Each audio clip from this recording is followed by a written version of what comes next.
last year? Yeah. Okay. You did read it? Maybe you forgot.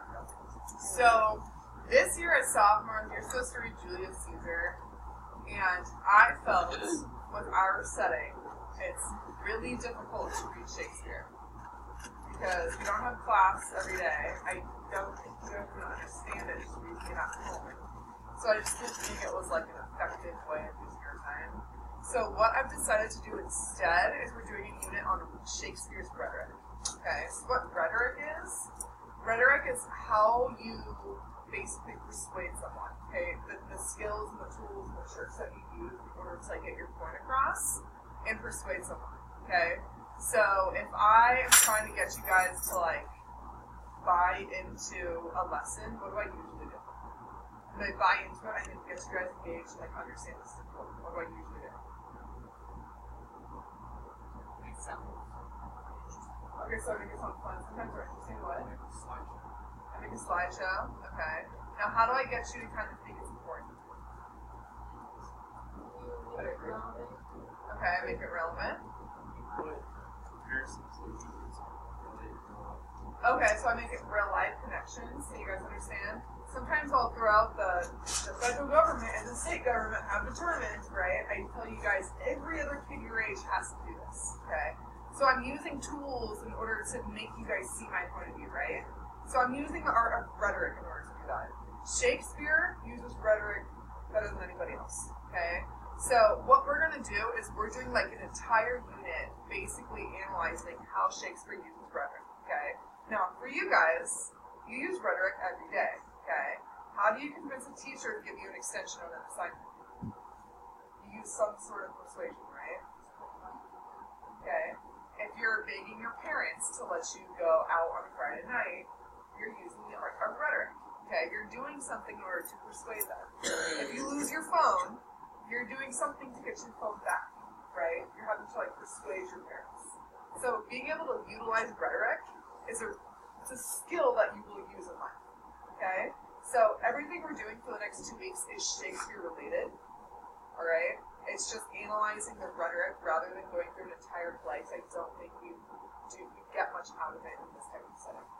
Alright? Yeah. Want to do what? Once you revise your essays. So if I get them back, we'll give you like a week to revise. Because you'll still do that. Okay. Is that not this class apparently? Okay. So what we're going to do, anyone heard of ethos, logos, and pathos? Anyone go over it as a freshman? Okay, good. So this is, you should have learned it last year. If not, we're going to go over it today so don't feel left out, all right? And then we're kind of going to go into an assignment, analyze using those skills. So that we're going to watch this video really quick. Let me turn on the light so you can actually see. I'm going to have my yogurt. Do you guys want one of them off or two? Okay, so you should not be doing anything else on your computers. Yes, you can take notes. I would suggest taking notes so that you make sure you understand what ethos, logos, and pathos as well as differences are. Hi, Clea. Persuasion is an art. Great speakers throughout time have been able to change their listeners' minds and even move their audiences into action through the art of persuasion. Consider these persuasive speakers and how they changed the world through what they said. For example, JFK, in his speech where he said, "Ask not what your country can do for you, but what you can do for your country." Or Ronald Reagan 20 years ago when he said, "Mr. Gorbachev, tear down this wall." Or Obama, who inspired a nation to believe in hope instead of fear. Nelson Mandela, Gandhi, and even Oprah, who persuades people every day to know better and to do better. Or how about these leaders? Hitler, Stalin, Jim Jones, who brainwashed his congregation, leading 900 of them unknowingly to their deaths through a mass suicide order. Now obviously, not all of these speakers are viewed as positive voices of change.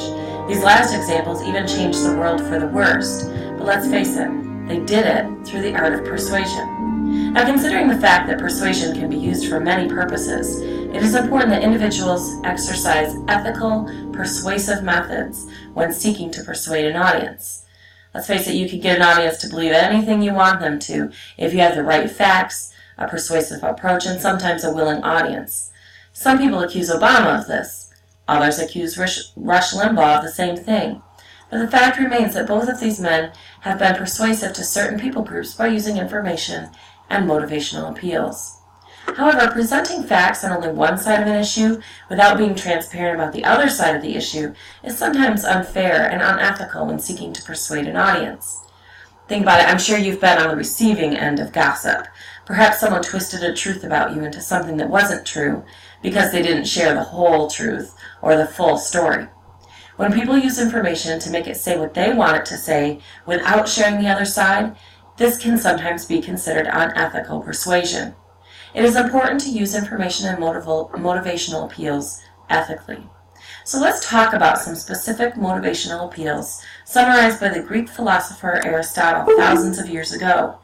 He believed that to be truly effective speaker or writer, you had to appeal to three things when giving information to an audience or reader. The first is ethos, or credibility. Ethos refers to the way in which a person convinces someone else to believe him or her simply by his or her character, credibility, and trustworthiness. We tend to believe and follow people we can respect. One can often increase ethos by being knowledgeable about your topic so that you have the authority and right to speak on the subject matter you are presenting. Okay, so the first appeal through Aristotle's three appeals of persuasion, basically, is ethos. Okay, ethos is credibility. So think about who of you are on Instagram? Brian, sure what I said? Yeah. What is that? Okay, who's on Instagram? Okay, who has seen ads from celebrities? Okay, I think we've all seen ads from celebrities on Instagram, right? Where they post like, "Got my weight loss pill, blah blah blah, come buy it now," or they'll do like ads like that. Okay, that's using ethos. So the companies are saying, okay, this celebrity is credible, so I'm going to use them to sell my product. Okay. Or if you've seen an ad for like a new pharmaceutical or like a new prescription on the market, and you've seen advertisements for like weight loss pills or allergy pills, right? They always have a doctor in a white lab coat top or a dentist. Okay, that's appealing to the credibility factor. That's ethos. Okay, they're utilizing the ethos in their commercial or in their argument. Does that make sense? Okay. If I was gonna grill you guys on the topic of like internet safety, I might bring in like a police officer who's had to deal with dangers on the internet, okay, in order to give you guys a credible, persuasive element. Does that make sense? Okay.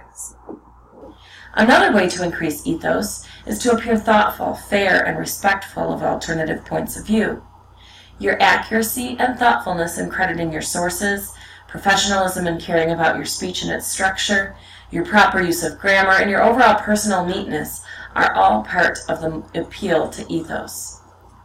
The second motivational appeal described by Aristotle is pathos.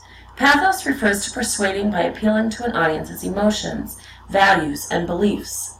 Word choice affects the audience's emotional response, and emotional appeals can effectively be used to enhance persuasion. This means that your speech should not only be someone else's words or research, you must tie together your research by crafting your speech with your own words in a way that is persuasive and interesting for your audience. The third emotional appeal is... Okay, so the second is pathos, which was what? Appealing to your what? Okay, in your emotions, okay? Think of the SPCA dog commercials. About like the sad animals where you're supposed to go adopt them. Okay, but do you see how it can be appealing to emotions? Yeah. It's showing sad puppies and kitties and playing sad music in order to make you feel bad, so you go and adopt a cat or a dog. Okay. So one way to get your argument across is to appeal to your emotions, to make you feel some kind of way in order to do something. All right. Otherwise known as a guilt trip. Right. Logos. As you may assume from the term, logos is an appeal to reason or logic. This will be the most important technique you will use in your persuasive speech, and was Aristotle's favorite. It includes the internal consistency and clarity of your speech. It requires that you make a claim and use quality reasons and evidence to support your claim. Just like a lawyer crafts his or her argument with a logical flow that appeals to the minds of the jury, so too must you put together a speech that has a logical flow of persuasion. Giving reason. Okay, so the third is logos. If you ever forget, remember logic. Okay? First two letters are the same. Logic and logos. So logos is appealing to someone's logic. Okay? So in your expository essays, for example, you're proving something, right? You're not doing that through emotion. You're not trying to make me sad in order to get your opinion across. You're not trying to necessarily use your credibility. You are credible writers, right? But what you're really doing is using the logic to explain how symbolism proves his thoughts. Yes?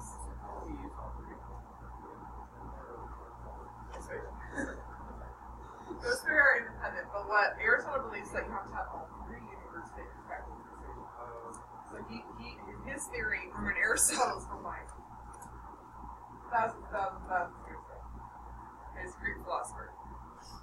So some commercials that might use like logos would be like, again, the pharmaceutical one where there's like a new allergy pill out or something like that, and it says what the studies are. 52% of test subjects, allergies approved. That's appealing to your logic, right? Statistics, improvements, things like that. That's their logical appeal. Huh? And really small font at the bottom. Reason is the heart of persuasion and cannot be emphasized enough. You simply cannot and should not seek to persuade without strong information and a strong logical flow of that information.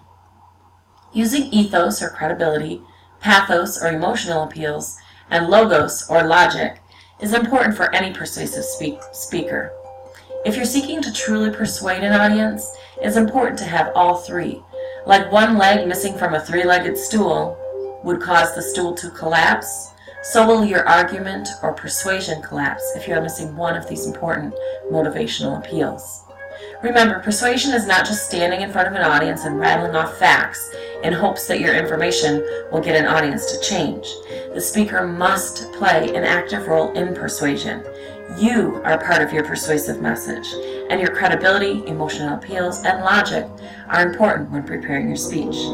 So good luck as you prepare to persuade. Changing minds, hearts, and actions is... Okay, she was getting real deep there. So, Nate Hubbard, what is ethos?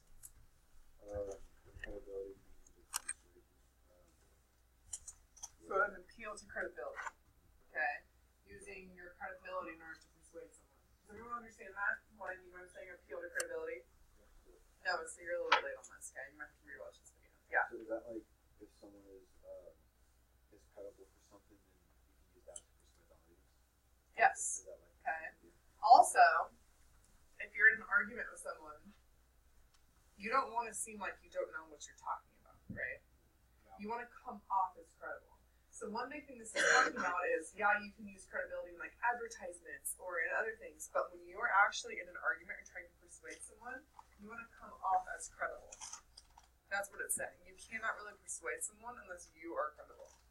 Okay, so certain advertisements or certain things will persuade you in other ways. Okay, I've tried to use that before as well, using my authority as a teacher in order to persuade you guys to do something, right? Especially when we're talking about like life things with some of you, where I'm like, hey, in life, we're going to have to do this. Right? I was talking yesterday. I was talking to Riley yesterday about being a fireman. And we were talking about, he's going to hear this, but yeah, don't do that. We were talking about being a fireman and how, even though English doesn't necessarily relate, having those habits of getting work turned in and doing schoolwork, it's going to translate into the fire academy. especially during an interview? Yeah, and during an interview, speaking, right? Listening, those things. If you don't interview well, it's going to be hard to get that job. Does that make sense? Credibility? Alright, Nathan Woodworth, what's pathos? It's like persuading someone through emotion. Okay, and can you give me an example of that? The dog commercials. Okay, those are always the best. Or, Tom's. You guys have heard of Tom's shoes? Okay, so like they give a pair of shoes to a kid in need, right? So sometimes their commercials will like the statistics of like the kids that are living in poverty or don't have shoes in other parts of the world. That's appealing to your emotions, right? Because you might choose Tom's over another shoe knowing There's going to be a pair of shoes given to a kid in need, right? All right. Liz, yeah. Logos. What's logos? That is ethos. Think of the first 3 letters. Logic. It appeals to logic. Okay.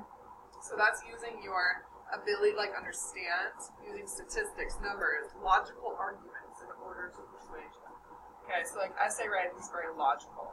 Alright, listing statistics, listing numbers, listing things like that, that's all logic. Okay?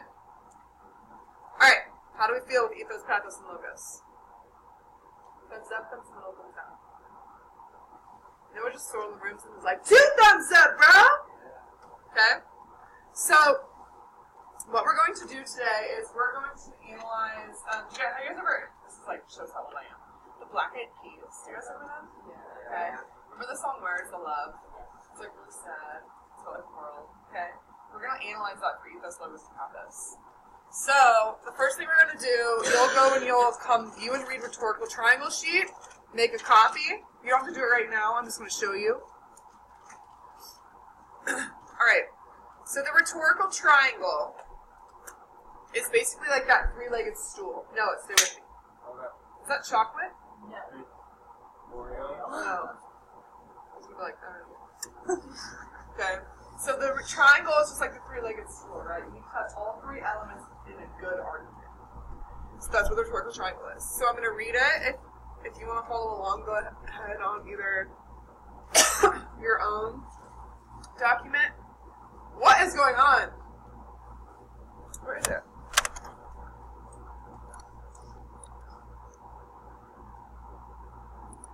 Oh, there it is. Okay. What is the rhetorical triangle? You should be looking at the screen or this on your computer doing nothing else. In essence, the rhetorical triangle is really just a method to organize the 3 elements of rhetoric as outlined by Aristotle. These elements, ethos, pathos, and logos, are arranged on a triangle with logos at the top and ethos and pathos at the bottom. These elements play a crucial role in any argument you write or analyze. Okay, so logos is always at the top because it's probably the most important, right?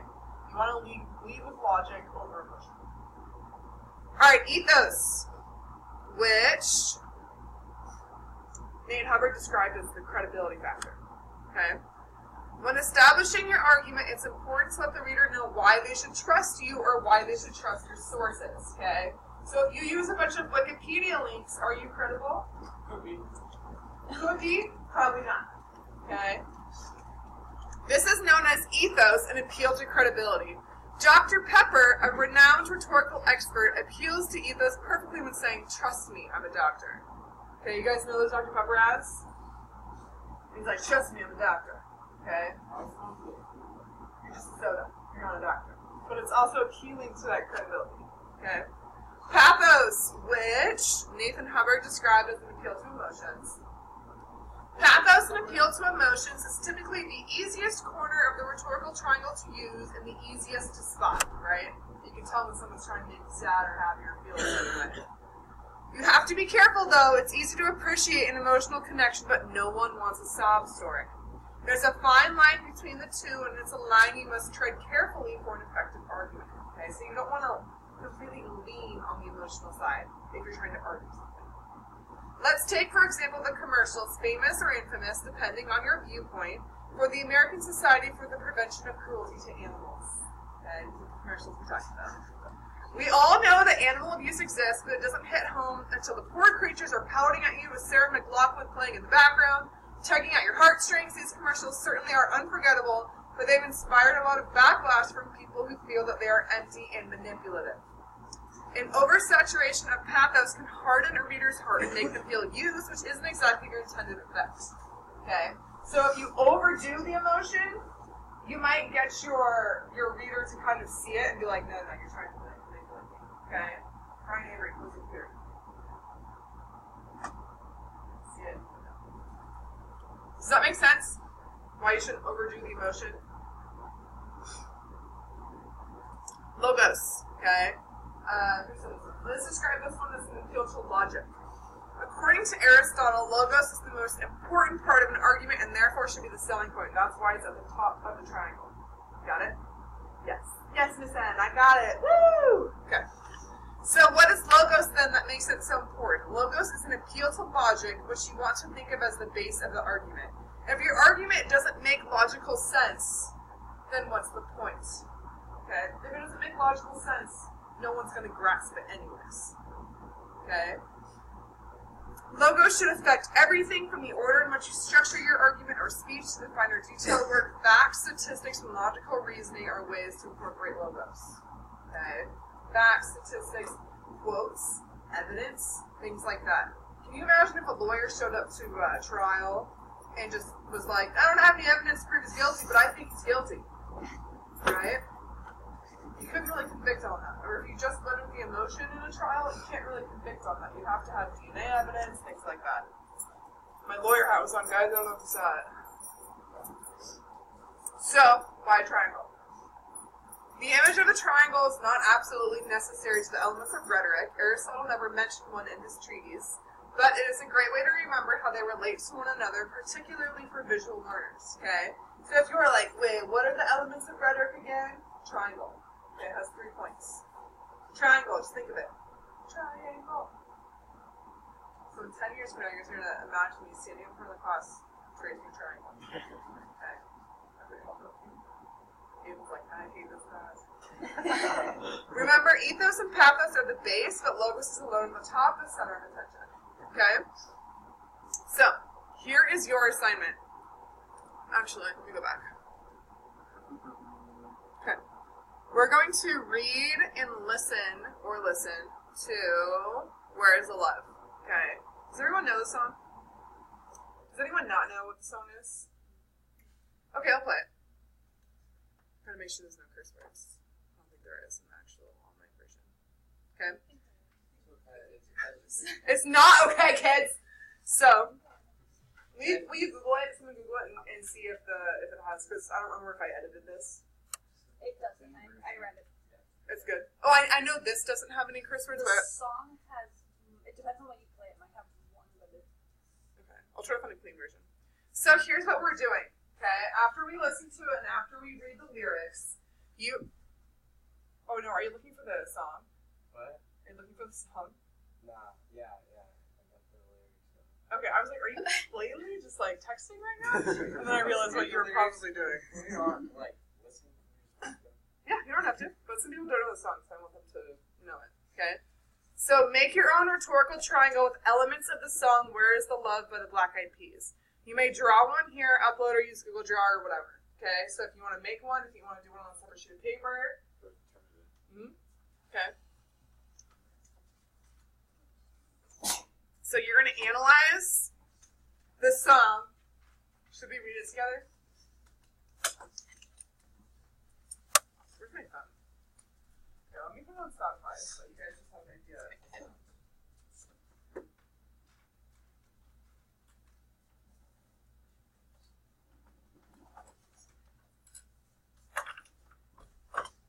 Okay.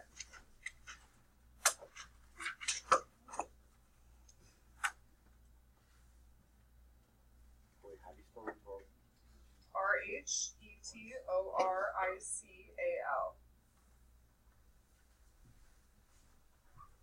Alright.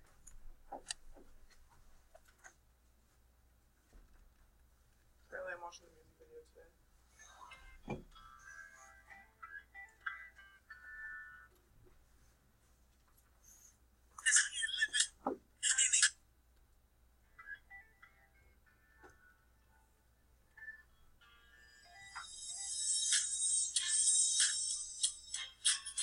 This is like serious early 2000s music for you. You guys were being born. This is what I was listening to.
So persuade stop being mean to us.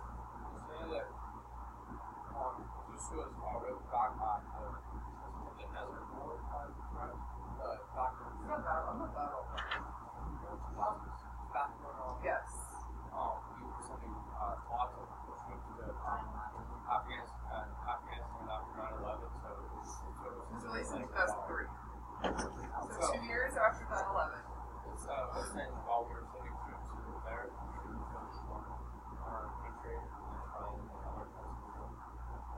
Okay, that was in the beginning, right? Up here they say,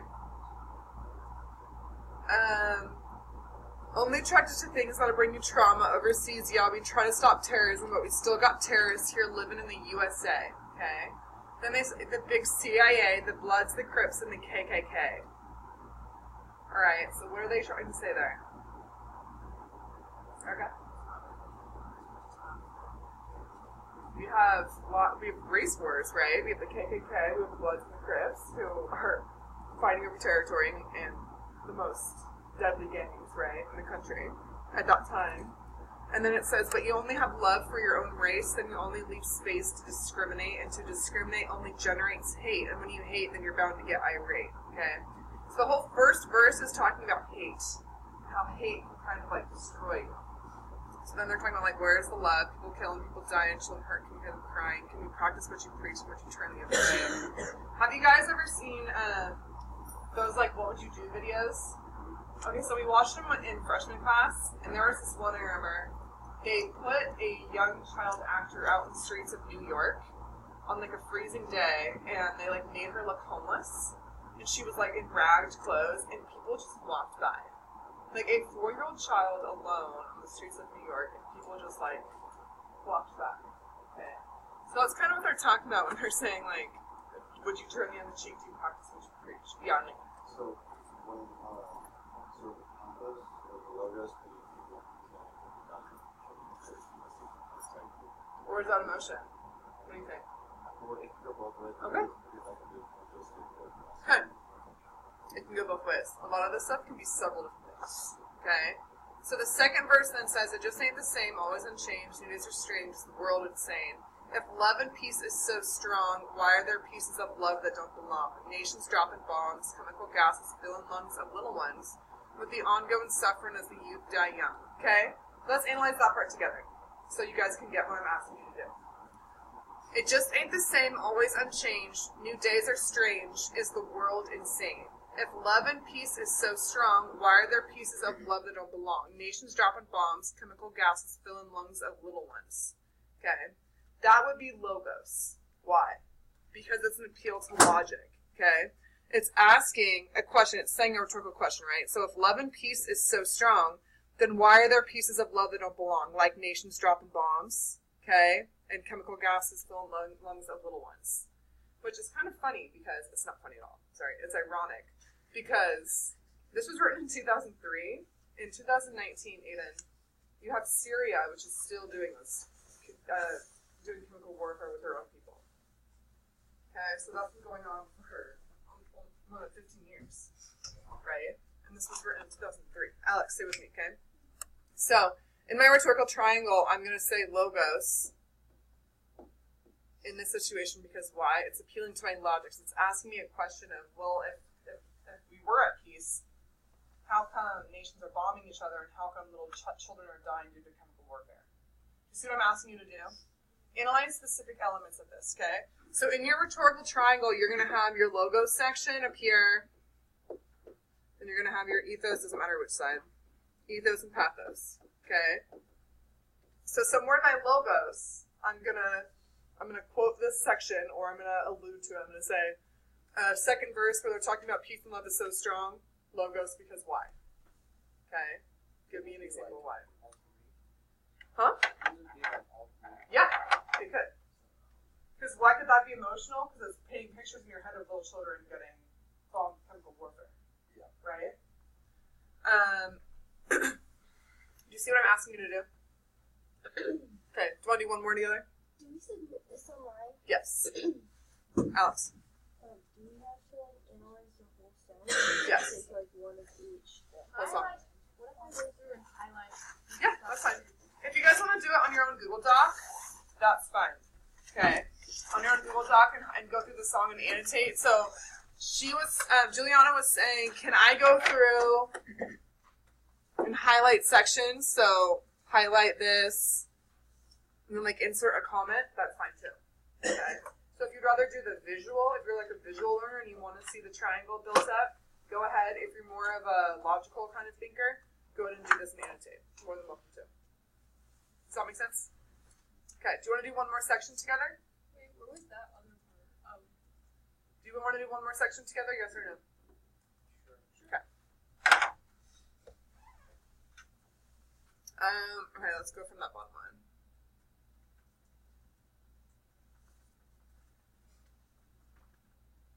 Okay.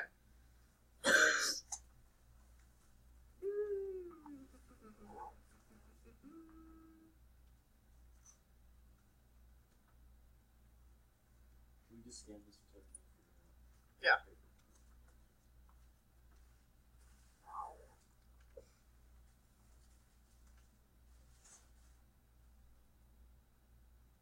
Okay, let's do this one.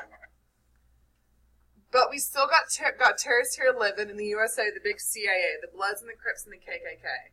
But if you only have love for your own race, then you only leave space to discriminate. And to discriminate only generates hate. Okay? So, you guys could do a lot of things here. Okay, so here, we still got terrorists here living in the USA, the CIA, the Bloods, the Crips, the KKK. That could be an appeal to ethos, right? You have credibility that you're aware of gang activity, right? And how the CIA sometimes abuses its power, especially overseas. Okay? So that's an appeal to ethos. You're saying, I know what I'm talking about in terms of this world. Correct? Okay. Now, it could also be an appeal to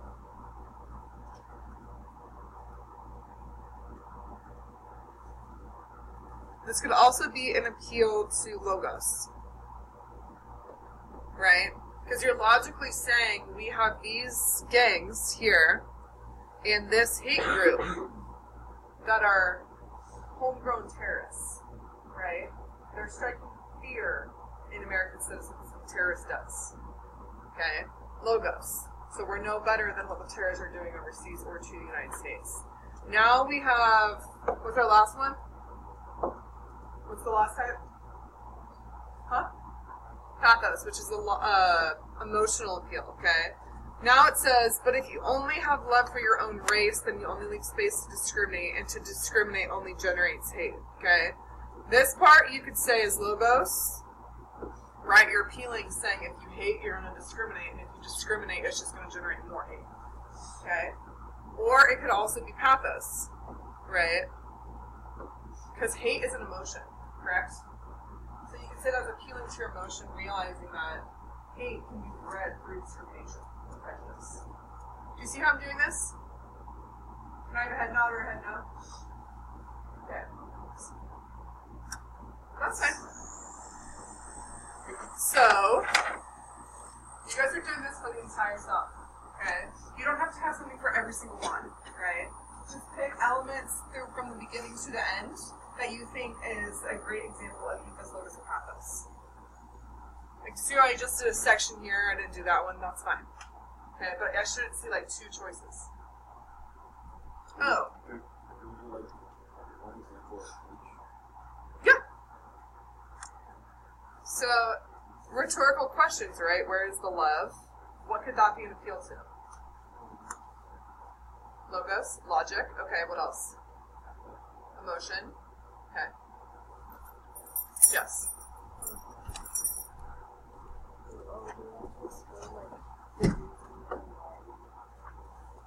I don't need like an essay on why you think it's logos, but I would like a little bit of. Yes, like that's perfect. No, keep that. Please. I'm going to keep that.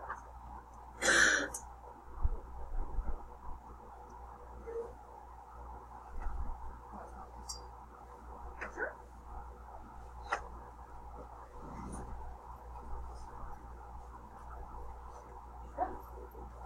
Yeah. Or you could put like first verse, right? You don't want to make sure that you guys understand. See it. Okay.